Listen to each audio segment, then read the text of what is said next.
배진규 의원은 21대 국회 이제 비례대표로 당선된 초선 의원인데요. 그전에는 인천광역시 남동구청장을 지내셨고요. 또 그전에는 인천광역시 교육청에서 이 감사관을 하시기도 했습니다. 원내에 들어와서는 정의당 원내대표를 또 지내셨죠. 인터뷰가 두 번째인데요.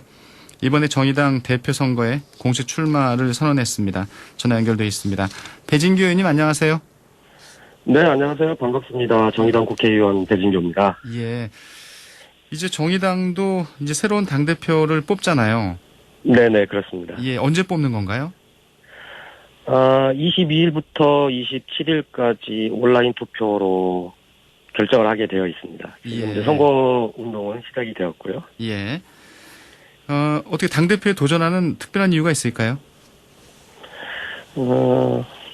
일단 당이 안팎으로 상당한 위기라고 하는 상황 인식이 원내 대표까지 내려놓으면서 당대표에 출마하게 된 것이고요. 예. 무엇보다도 지금 원내외를 아우르는 통합의 리더십이 절대적으로 좀 필요한 상황이고, 또 정의당은 앞으로 10년을 준비하는 대표가 나와야 된다라고 판단을 했습니다. 예. 또 하나는 정의당의 정체성을 또 분명히 하기 위해서 기후정의, 노동존중, 젠더평등 이 세 가치를 중심으로 제2창당도 추진하고, 또 이렇게 추진하는 과정에서 더 커진 정의당으로 2022년 대선도 준비해야 된다라고 하는 것이고요. 예. 무엇보다도 많은 분들이 가장 정의당에게 요구하는 것은 정의당다웠으면 좋겠다라고 하는 의견들을 많이 주셔서. 정의당 다웠으면 좋겠다.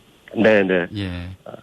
정의당만이 할 수 있는 얘기들, 이를테면 모든 사람들에게 소득 보장을, 일하는 모든 사람들에게 단결권을, 집 없는 모든 사람들에게 주거권을 얘기하고 또 실현하는 정의당을 만들기 위해서 대표에 출마했습니다. 예. 어제 이제 첫 방송 토론회가 있었잖아요. 이제 네네네. 대표 후보로 나오신 분들과 얘기 나누는 걸 이렇게 쭉 보니까 네네. 그 의원님께서는 정의당의 어떤 위기의 원인을 지난 20대 국회 이제 선거법 개정에서 찾더라고요. 이제 이 민주당과 연대해서 이 선거법을 개정한 부분, 그러니까 연동형 비례대표제 부분이겠죠, 아무래도. 뭐 나중에는 이게 뭐 퇴색했습니다. 실제 선거에서는 뭐 다 여야 정당들이 이 위성 정당들을 만들었기 때문에 네네. 결국은 민주당과 연대한 부분이 정의당의 현재 위기의 원인으로 보시는 건가요? 제가 말씀드린 것은 민주당과의 연대가 우리 당의 위기를 가져왔다고 하는 것이 아니고요. 예.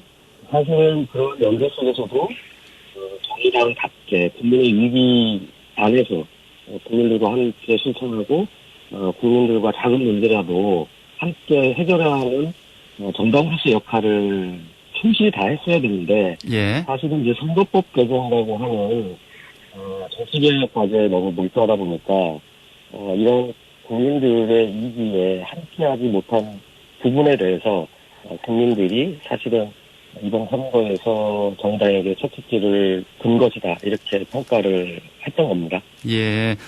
뭐 전화 상태가 좀 고르진 못한데요. 의원님 전화를요. 네네. 너무 바짝 되시면 지금 괜찮습니다. 예. 다시 이제 상태가 좋아졌고요. 네. 예. 그런 면에서 보면 네. 아무래도 이제 정체성을 찾는 게 이제 가장 중요할 것 같은데. 네네. 최근에 보면은 이제 추혜선 전 의원 좀 논란도 있었고요. 물론 일단락이 되긴 했습니다만. 네. 뭐 이런 부분들도 어떤 정의당의 그 도덕성이라고 할까요? 뭐 이런 면들에 좀 타격을 주고 있는 게 아닌가 싶어요. 네, 추혜선 전 의원의 그 자문직 수락은 저희 정의당이 세운 가치와 원칙에 부합하지 않고, 예. 또 저희들이 그래서 사임할 것을 권고했고, 또 본인이 뒤늦게나마 권고를 받아들여서 사임을 했는데요. 예. 이러한 국민들께서 정의당에 대한 비판을 해주시는 이유는 정의당만이라도 더욱 기준을 좀 높이고 철저해져서 불공정하고 불평등한 문제에 맞서야 되는 것 아니냐라고 하는 보다 높은 기대감과 성찰하라고 하는 또 다른 메시지라고 저희들은 생각을 하고 있고요. 예. 이 기회를 통해서 정의당이 그동안 추구해왔고 또 놓치고 있었던 부분들을 다시 잘 채워서 정의당의 길을 잘 가도록 하겠습니다. 예. 아무래도 뭐 정의당 얘기를 좀 하려다 보니까 이 민주당 네. 얘기를 자꾸만 많이 하게 되는데요. 네네네. 뭐 이번 나흘간의 이 국회 대정부 질문, 뭐 추미애 이 대정부 질문이었다 뭐 이렇게 얘기하기도 할 정도로 네네. 연일 뭐 공방이 거셌습니다. 네. 추 장관 아들의 이 관련 의혹에 대해서 이 정의당의 입장이 좀 궁금하거든요. 이미 저희 정의당에서 몇 차례 입장을 냈었고요. 무엇보다 중요한 것은 예. 사실 국민의힘 쪽에서 얘기하는 여러 가지 의혹들도 중요하지만 실체는 과연 이 휴가와 관련된 위계가 있었느냐에 대한 여부이고 예. 그리고 이런 문제들은 검찰이 신속하게 수사하면 곧바로 진실 규명이 가능한 문제이다. 그래서 빨리 검찰 수사하라고 하는 촉구였고 그리고 이런 부분과 관련해서 추미애 장관뿐만 아니라 민주당도 분명한 입장을 밝혀라라고 했는데 오히려 추미애 장관이나 민주당이 밝히면 밝힐수록 오히려 의혹이 더욱더 증폭되는 과정이 있었고 또 국민의힘은 이런 상황에서 더욱더 다양한 지금 의혹들을 제기하고 있는 상황이잖아요. 예. 그리고 이런 상황이 지속되다 보니까 국민들의 민심도 상당히 많이 지금 돌아서 있는 상황 같고 이제는 검찰 수사를 지켜봐야 되겠습니다만 어쨌든 민주당과 추미애 장관이 결단할 시점이 다가오고 있는 것이 아닌가 이런 생각이 듭니다. 그 여권 일각에서는 이 추 장관이 이제 검찰 개혁의 보루가 아니냐 이렇게 얘기하시는 분도 있다고 하던데 어떻게 보세요? 추 장관의 역할은 실제적으로 문재인 정부가 추진하고자 했던 검찰 개혁을 위해서 장관님이 되셨기 때문에 예. 민주당 입장에서는 추 장관님을 대신할 만한 인물이 없다 이렇게 판단할 수도 있을 것 같습니다. 그런데 이제 이러한 논란이 오히려 검찰 개혁을 하는 데 있어서 정치 공방만 더욱더 커졌고 과연 이런 상황 속에서 검찰 개혁이 속도를 내고 원하는 방향대로 갈 수 있을지 오히려 좀 우려스러운 상황도 있는 것이 사실이라고 봅니다. 예. 이 정의당이 정체성을 찾아가는 과정에서 참 중요한 문제가 될 수도 있을 것 같은데 그 이재명 지사 있잖아요. 이재명 경기지사가 아무래도 이제 민주당 내에서는 좀 왼쪽으로 봐야 될 것 같은데 예, 기본소득 문제를 이제 이 어떤 뭐라 그럴까요? 진보 의제들을 먼저 선점해 나가고 이런 부분 이 부분이 정의당 입장에서는 좀 약간 곤혹스럽다고 봐야 되겠죠? 저는 이제 민주당과 관련된 논의에 있어서 어떤 이슈라기보다는 이제는 선명한 정책 경쟁의 시대에 왔다 이렇게 생각을 합니다. 그런 정책 경쟁, 예. 네네. 그런 측면에서 이재명 경기도지사의 정책과 그리고 그 정책을 행정으로 지금 실현하는 것과 관련해서는 예. 저는 상당히 바람직하다고 생각을 하고 있고요. 그런 정책들이 사실은 이제 국민들의 삶 전반에 보편적으로 영향을 줄 때 긍정으로 대한민국이 원하는 사회로 갈 것이라고 보고 그런 측면에서 저희 정의당 입장에서는 뭐 경쟁을 해야 된다 이렇게 말씀하시는데 그 경쟁이라고 하는 것은 바로 정책 경쟁이다 이렇게 이해하시면 좋을 것 같습니다. 그러니까 이재명 지사가 얘기하는 부분과 이 정의당의 생각들이 많이 맞닿아 있다 이렇게 보시는 거네요.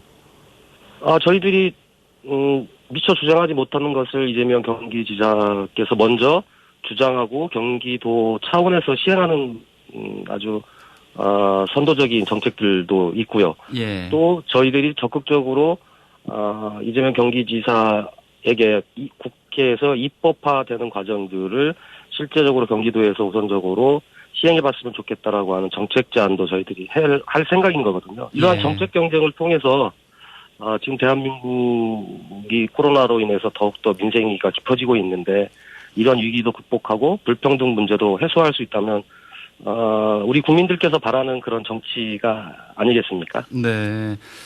이재명 지사와의 또 이 정책 경쟁이 또 궁금해지는데 이 관련해서요. 이 조세재정연구원이 있잖아요. 예. 조세재정연구원에서 이 지역 화폐가 이제 지역 경제에 큰 효과가 없다. 이런 연구 결과를 내놓으면서 좀 이재명 지사가 발끈했고요. 민주당도 좀 의혹의 시선을 보내고 있는데 의원님은 어떻게 보세요? 제가 연구 보고서를 뭐 정확하게 지금 익스에서 확인한 바는 아닙니다. 저는 2010년도에 이 전화감이 좀 또 멀어졌습니다. 네네. 잘 들리시나요? 예, 잘 들립니다, 이제, 예. 네네. 저도 2010년도에 인천의 남동구청장을 했고 현재 이재명 경기도지사께서는 그때 성남시장을 하고 계셨는데 예. 그 당시에도 경제가 상당히 어려웠고 지역 경제 활성화를 위해서 지역 화폐에 대한 단체장들의 관심이 많았습니다. 특히 예. 골목 상권을 활성화시키는 측면에서요. 그래서 이러한 측면들이 지금 지역 경제 활성화, 특히 골목 상권을 보호하고 활성화시키는 데 상당한 영향을 미쳤고 최근에 들어서는 전국 16개 광역 시도에서도 지역 상품권뿐만 아니라 온라인 화폐들을 발행을 해서 지역 경제를 활성화시키고 그리고 지역에 있는 중소자영업자들의 위기도 넘기는 그런 상황이어서 네. 제가 봤을 때는 충분하게 이것이 지역 경제에 저는 도움이 되었다고 생각을 하는데 예. 조세에서는 어떤 근거로 이런 이제 평가를 내렸는지에 대해서는 저도 좀 살펴봐야 할 것 같습니다. 예. 어쨌든 저는 이재명 경기도지사가 얘기하신 부분에 대해서 동의하는 것이 저도 구청장 시절에 이것을 추진했던 경험이 있기 때문에 그러셨군요. 네네네. 예. 그렇군요. 예, 알겠습니다. 지금 이제 택배 노동자들이 많이 힘드시잖아요. 네네. 많은 분들이 몰랐다가 이 분류 작업이 이렇게 힘든 건지를 새삼 알았다고 얘기하시는 분들이 많은데 이 문제를 해결할 좀 해법은 정의당이 갖고 계신가요? 결국은 지금 코로나 재난 위기에서 사회적 거리두기를 해서 일자리와 소득을 잃은 불안정 노동자들이 한 220만 명 예. 되고 있고요. 그럼에도 불구하고 코로나 시기에 반드시 필요한 필수 노동자라고 불리는 우리 택배 노동자, 간병인들 계속적으로 자신들의 헌신적인 지금 노동으로 이 위기를 잘 지금 지켜가고 있는데 이런 상황 속에서 오히려 이런 필수 노동자들의 노동권이 잘 지켜져야 네. 사실은 언제 끝날지 모르는 이러한 코로나 위기를 잘 극복하고 국민의 삶도 잘 지켜갈 수 있다라고 생각하는데 물론이죠. 이러한 시기에 일이 많아졌다고 오히려 이런 노동자들에게 추가적인 노동을 시키고 그 추가적인 노동을 통해서 남는 이익을 플랫폼 회사들이 사실 가져간다라고 하는 것은 현재 코로나 재난 상황에서 과연 국민들이 납득할 만한 상황인 건가라고 예. 하는 문제가 제기되는 것이고요. 그래서 실제 필수 노동자들의 지금 노동권이 상당히 지금 위태한 상황이 있기 때문에 노동권을 반드시 지키는 정부의 강력한 권고와 조치가 필요하다 저희들은 이렇게 생각을 하고 있습니다. 네. 그러니까 저희 집 옆에도 이 택배 일을 하시는 분들이 있는데요. 보니까 이 분류 작업이라는 거를 진짜 몰랐는데 이게 엄청 힘들고 이런 네네. 부분인데 이 부분에 대한 노동 가치가 좀 네네. 제대로 좀 존중되지 않는 것 같고요. 최근 저희 의원실에 민원이 제기된 것 중에 하나는 예. 대규모 플랫폼 택배 회사들이 예. 대리점들을 운영하는데 물량 하나당 단가를 930원인가 40원에 줬던 이 단가를 860원으로 내렸다는 거예요. 그러다 보니까 실질적으로는 대리점 입장에서는 물량이 늘었으면 이 물량 처리를 하는 노동자들에게 더 많은 알겠습니다. 수당과 이것들을 지급해야 되는데 오히려 지금 덜 지급할 수밖에 없는 상황으로 몰고 있다는 거죠. 알겠습니다. 예, 앞으로 그 당대표 또 선거 잘 치르시고요. 오늘 말씀 고맙습니다. 네, 감사합니다. 정의당 배진교 의원이었습니다.